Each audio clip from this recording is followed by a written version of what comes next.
ಪ್ರಜ್ವಲ್ ರೇವಣ್ಣ ಪ್ರಕರಣಕ್ಕೆ ಸಂಬಂಧಪಟ್ಟಂತೆ ಮುಖ್ಯಮಂತ್ರಿಗಳು ಕೂಡ ಇವತ್ತು ರಿಯಾಕ್ಷನ್ ಕೊಟ್ಟಿದ್ದಾರೆ. ಪ್ರಜ್ವಲ್ ರೇವಣ್ಣ ಬಂಧನಕ್ಕೆ ಬ್ಲೂ ಕಾರ್ನರ್ ನೋಟಿಸ್ ಅನ್ನು ಕೊಡಲಾಗಿದೆ ಅಂತಕ್ಕಂಥದ್ದನ್ನು ಹೇಳಿದ್ದಾರೆ. ಬೆಳಗಾವಿನಲ್ಲಿ ಮುಖ್ಯಮಂತ್ರಿ ಸಿದ್ದರಾಮಯ್ಯನವರು ಈ ಬಗ್ಗೆ ಮಾಹಿತಿ ಕೊಟ್ಟಿದ್ದಾರೆ.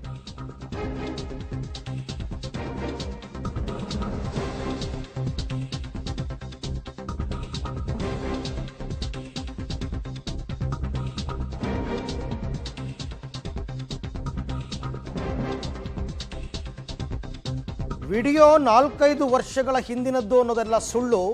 ಕಂಪ್ಲೇಂಟ್ ಕೊಟ್ಟಿರಲಿಲ್ಲ ಸಂತ್ರಸ್ತೆ, ಇವಾಗ ಕೊಟ್ಟಿದ್ದಾರೆ, ಅದಕ್ಕೋಸ್ಕರ ಈಗ ತನಿಖೆ ಮಾಡಿಸ್ತಾ ಇದ್ದೀವಿ ಅಂತ ಮುಖ್ಯಮಂತ್ರಿ ಸಿದ್ದರಾಮಯ್ಯನವರು ಮಾತನಾಡ್ತಾ ಹೇಳ್ತಾ ಇದ್ದಾರೆ.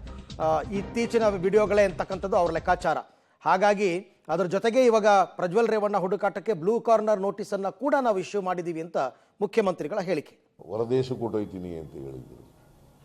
ಆಗ ಬಿಜೆಪಿ ಕೋಮುವಾದಿ ಪಕ್ಷದ ಜೊತೆ ಶಾಮೀಲಾಗಿದ್ರ? ಆಗ ಪ್ರಜ್ವಲ್ ರೇವಣ್ಣಂದು ವಿಡಿಯೋಗಳು ಹೊರಗಡೆ ಬಂದಿತ್ತ?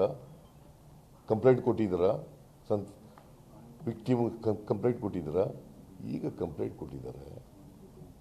ಈಗ ಇದು ಗೊತ್ತಿದ್ದು ಕೂಡ ಡಿಸೆಂಬರ್ ತಿಂಗಳಲ್ಲಿ ಗೊತ್ತಾಗಿದ್ರು ಕೂಡ ಇವರು ಅಲಯನ್ಸ್ ಮಾಡ್ಕೊಂಡಿದ್ದಾರೆ.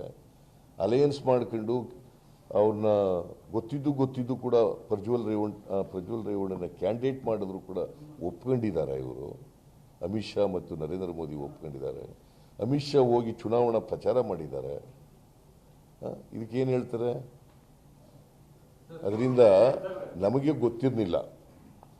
JDS ಜೊತೆ ನಾವು ಮೈತ್ರಿ ಮಾಡ್ಕೊಳ್ಳುವಾಗ JDS ಪಕ್ಷ ಕಮ್ಯುನಲ್ ಪಾರ್ಟಿಗಳ ಜೊತೆ ನಾವು ಸೇರಲ್ಲ, ಅವರು ಸೆಕ್ಯುಲರ್ ಪಾರ್ಟಿ ಅಂತ ನಾವು ಅಲಯನ್ಸ್ ಮಾಡ್ತೀವಿ.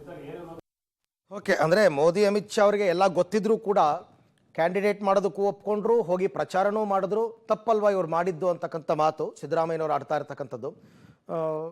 ಮೇ ಬಿ ಈಗ ಡಿಸೆಂಬರ್ನಲ್ಲೇ ದೇವರಾಜೇಗೌಡ ಹೇಳಿರೋ ಮಾತು, ಡಿಸೆಂಬರ್ನಲ್ಲೇ ನಾನು ಎಲ್ಲ ಮಾಹಿತಿ ಕೊಟ್ಟಿದ್ದೆ ನಮ್ಮ ಪಕ್ಷದವ್ರಿಗೆ, ಹಾಗಾಗಿ ಅದನ್ನು ಪ್ರಶ್ನೆ ಮಾಡ್ತಿದ್ದಾರೆ.